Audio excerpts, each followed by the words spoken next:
Capítulo 4. Seja a que preço for, serei vossa. Melhor dom que Ele mesmo, Deus não pode dar. Melhor dom que seu Deus, o homem não pode receber. Deus é meu dom. Livremente deu-se a mim por me amar. Sou o dom de Deus. Ninguém além dele a mim poderá ter. Robert Southwell. Bem, minha criança, quando você pretende voltar para Santa Apolônia? Sim, de fato.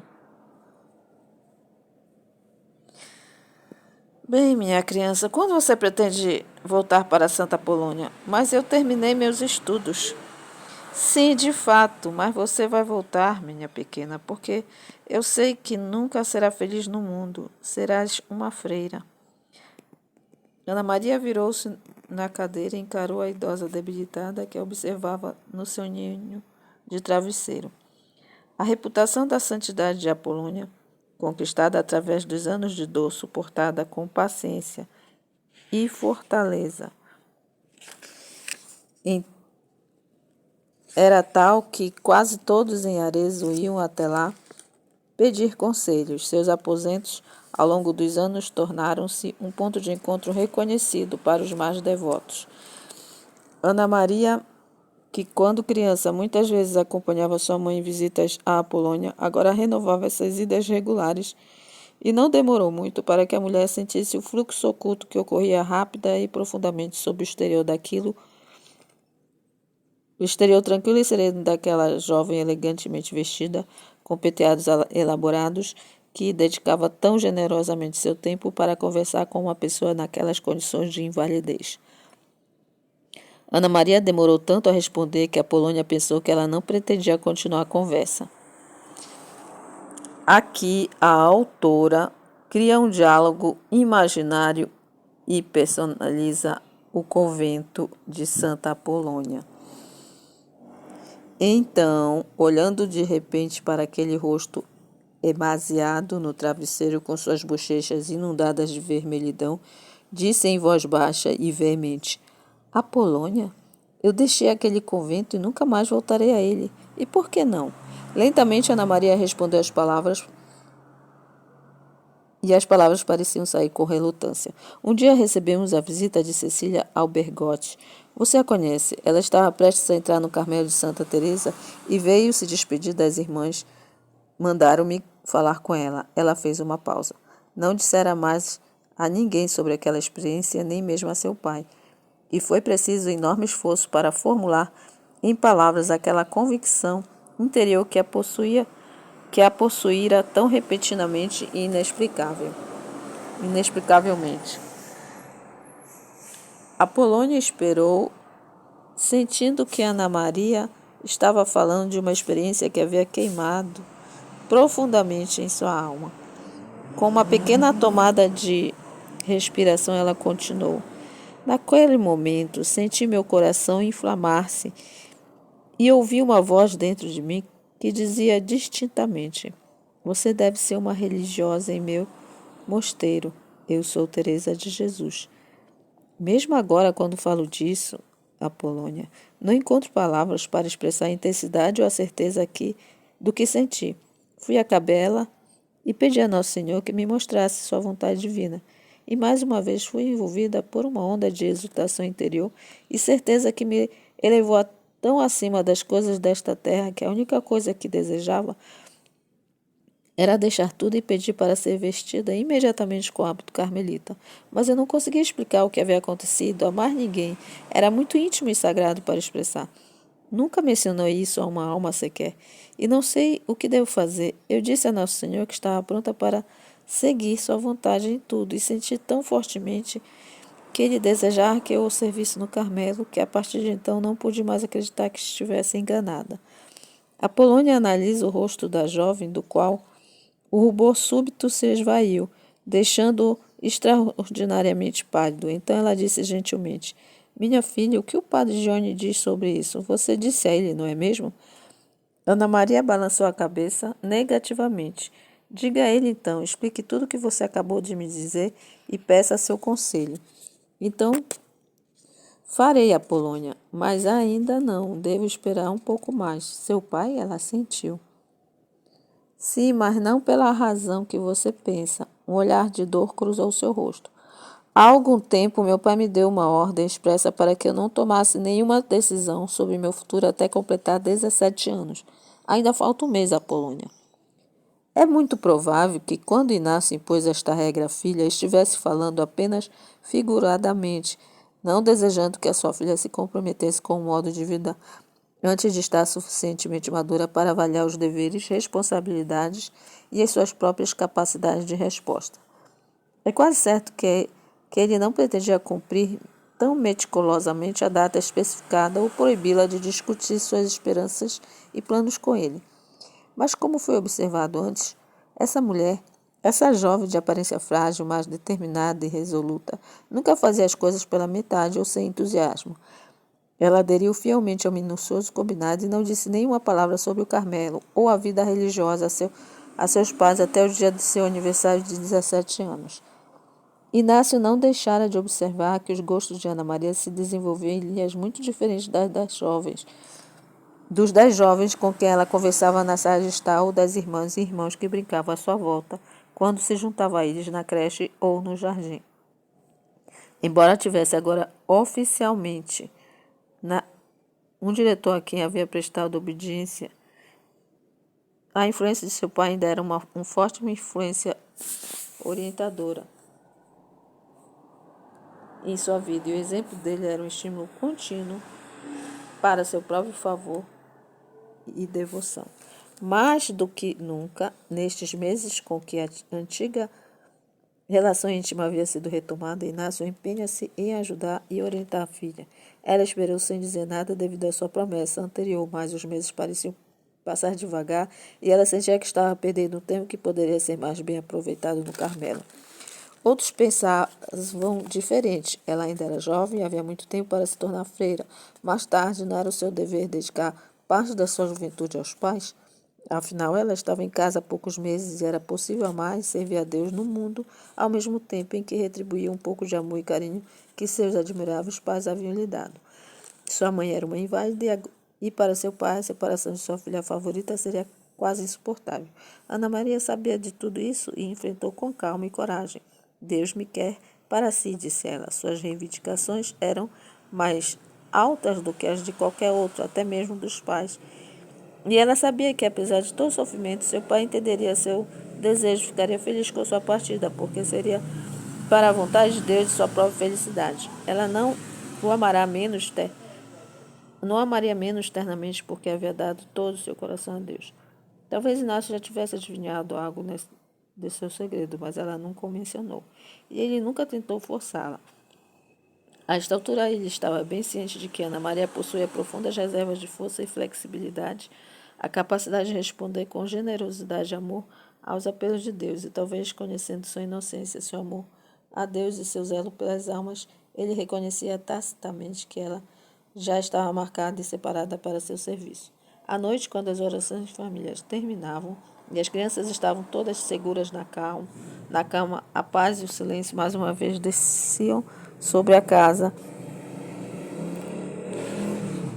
Era a hora em que, se nenhum compromisso o impedisse, Inácio levava Ana Maria ao escritório e passava horas discutindo com ela os assuntos da casa, a educação dos filhos e vários problemas materiais. No entanto, sua conversa era principalmente sobre assuntos espirituais.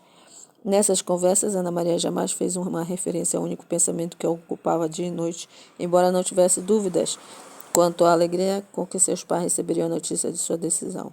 É admirável o poder de silêncio que esta jovem possuía.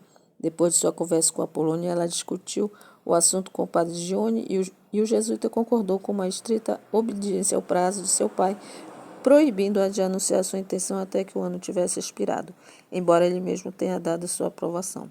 O diretor, ao que parece, decidiu submetê-la a alguns dos testes habituais, pois registrou numa carta a Inácio. Sabes como ela foi obediente a esta ordem, embora quisesse muito revelar sua vocação ao padre Diego, seu tio irmão de Inácio, também jesuíta. Por sua intensa devoção deste a Santa Teresa. Passei a sugerir-lhe considerações sobre a vida religiosa e adaptei-as à vida do Carmelo. Muitas ela já havia posto em prática antes mesmo que eu a propusesse. Tudo o que aconselhava, ela fazia com cuidado, independentemente das dificuldades. E, de fato, se eu tentasse adverti-la sobre as dificuldades da vida que ela se propunha abraçar, apenas dizia: mas posso contar com a ajuda de Deus. A quantidade de testes a que Ana Maria era submetida parece-nos bastante ridícula, afinal, haveria algo tão extraordinário no fato que uma menina que desde a infância encontrou seu interesse mais cativante pelas coisas do espírito e fez dos valores eternos seu único critério, voltasse seus passos para o claustro, ou ao fazê-la ela deveria se enganar sobre a validade de sua vocação. Aparentemente ela aceitou tudo com alegria e boa vontade. Certa vez, obviamente para provocá-la, um dos padres anunciou que o Carmelo de Florença estava lotado e não podia aceitar mais postulantes. Sendo assim, o que ela faria? Ana Maria pareceu momentaneamente surpresa. Ela nunca tivera a menor dúvida a esse respeito desde que ouvira as palavras: quero você em meu mosteiro. Ela interpretou literalmente, presumindo que se referia a Santa Teresa em Florença. Naquela época, nota de rodapé, naquela época, era o mosteiro mais próximo. Arezzo teve seu próprio Carmelo apenas em 1943, que foi dedicado a Santa Teresa Margarida. O convento foi instalado na Vila Rede, onde a sua padroeira passara a infância. Sem dúvida, encheria de humilde gratidão tanto Inácio como a filha, se o tivesse vislumbrado em vida. Voltando ao texto. Ora, ela respondeu: neste caso, devo recorrer ao Carmelo em Parma, e se eles se recusarem a aceitá-la, continuarei tentando em outro lugar. Deve haver um Carmelo em algum lugar que tenha espaço para mim. Talvez o padre Gione considerasse necessário determinar até que ponto ela iria obedecer, evidenciando uma predileção pela obediência cega. Santa Teresa de Ávila, cuja afeição e estreita ligação com os primeiros jesuítas é muito conhecida por seus ocasionais lampejos de ironia sobre sua direção rigorosa, certamente sabia como lidar com eles, estrategista hábil que era. Seria grande ganho se o reitor dos jesuítas em Sevilha fosse bom o suficiente para cuidar do seu caso, escreveu ela à priora de lá, Madre Maria de São José. Mas esses padres da companhia esperam ser obedecidos e você deve fazer isso, pois, embora ocasionalmente possamos não gostar do que dizem, é tão importante para nós ter sua ajuda que faremos o melhor para nos conformarmos com seus desejos. Pense em perguntas para fazer a eles, pois é disso que gostam. Por fim, foi o padre Gione e não Ana Maria quem informou ao padre Diogo Rede da decisão de sua sobrinha. A pequena Ana deseja ser uma carmelita, disse ele, e será uma grande, digna de sua mãe, Santa Teresa. E ao pai, você pode agradecer a Deus por ter lhe dado uma filha tão digna e por tê-la chamado para si. 15 de julho de 1764 foi o aniversário de 17 anos de Ana Maria. Por fim, seu silêncio forçado terminou, mas em vez de correr para o pai para desabafar sobre o seu segredo, ela se comportou com sua maturidade e contenção características, perguntando calmamente à mãe se poderia ter algumas palavras com ela em particular. Camila olhou ansiosamente para o rosto da filha. Ele corou e então a cor desapareceu, deixando-a pálida e de alguma forma confusa, menos serena do que o habitual. Seus olhos tão claros e sinceros fitavam o chão como se estivesse envergonhada. O que tinha acontecido? Sua pequena Ana estava encantada. Ela veio para dar notícia que, depois de tão poucos meses com eles, estava pensando em deixá-los para sempre. Ela levou a menina a seu boudoir, que é um quarto ou sala de estar privado. Parece incrível que nenhum dos pais parecesse nem um pouco preparado para a revelação de Ana Maria. Eles ficaram atordoados e tristes, porque a partir de tão cedo havia outras ordens que o enclausuramento não era tão rigoroso. Ela não poderia preocupá-los um pouco do sofrimento, não isolando-se tão completamente em uma vida de absoluto silêncio e solidão, recolhida atrás de uma grade que a separaria deles para sempre. Ana Maria nunca mencionou o assunto ao pai. Camila, aflita e consternada, contou-lhe a decisão que a filha chegou de forma tão independente de sua absoluta certeza quanto a isso. Foi um golpe particular pesado para a mãe. Ela havia se acostumado nos últimos meses a ter a presença feliz e prestativa de Ana Maria pela casa, após longa separação de 7 anos. Agora, poucos meses depois de seu retorno, ela propunha sair novamente, não por alguns anos, mas para sempre. E Florença estava tão longe. Camila sabia que, em seu estado de saúde e com tantos filhos pequenos para cuidar, nunca poderia esperar fazer a longa viagem. Enquanto isso, o teste extraordinário da vocação da menina continuou. Inácio agora se juntara a ele. Diversos padres foram consultados, o cônego Tonce de Castiglione, o provincial carmelita, o padre João Colombino de Santa Maria e até o bispo de Arezzo. Todos a interrogaram e cada um, por sua vez, se expressou não apenas satisfeito com a genuinidade de seu desejo e chamado à vida religiosa, mas afirmaram especificamente que ali havia uma alma privilegiada. Era a Agnelina Cordeirinho, como o padre Colombino apelidou. A aprovação da família, porém, não era unânime. Alguns de seus parentes consideravam Ana Maria muito jovem e fizeram o possível para dissuadi-la, mas Ana tinha um argumento pronto para essa objeção. Nossa Senhora não era jovem demais aos 15 anos, quando tomou aquela importantíssima decisão. E aos 12, Jesus tinha idade suficiente para cuidar dos negócios de seu pai. A notícia rapidamente se espalhou entre os criados e uma controvérsia surgiu entre os que aprovavam e os que não aprovavam. A criada pessoal de Ana aliou-se a este último grupo e encarregou-se para convencer sua jovem patroa do terrível erro que estava prestes a cometer, apresentando todos os argumentos em que pudesse pensar para fazê-la mudar de ideia. Ana Maria não a arrependeu, permitindo que tagarelasse à vontade. Seria preciso muito mais para abalar sua decisão, mas, eventualmente, ela teve que enfrentar a única coisa que poderia ter sucesso em fazê-la desistir, o pedido de coração partido de seu pai. Inácio não tinha falado sobre o assunto com Ana Maria, apesar de ser o que prevalecia na cabeça de ambos, já que ela se aproximara da mãe e não dele. Cada um esperou que o outro abordasse o assunto e, pela primeira vez em suas vidas, parecia que um distanciamento, uma barreira de silêncio se erguera entre eles com o passar dos dias.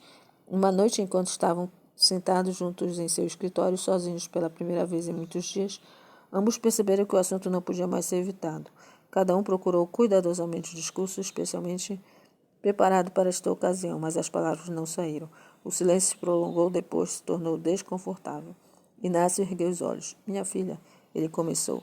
Eu sei de sua decisão. Você realmente deseja se tornar uma freira? Mas as palavras sensatas e moderadas que tantas vezes ensaiou não vinham. Em vez disso, gaguejou alguns monossílabos enquanto a emoção o deixara incoerente.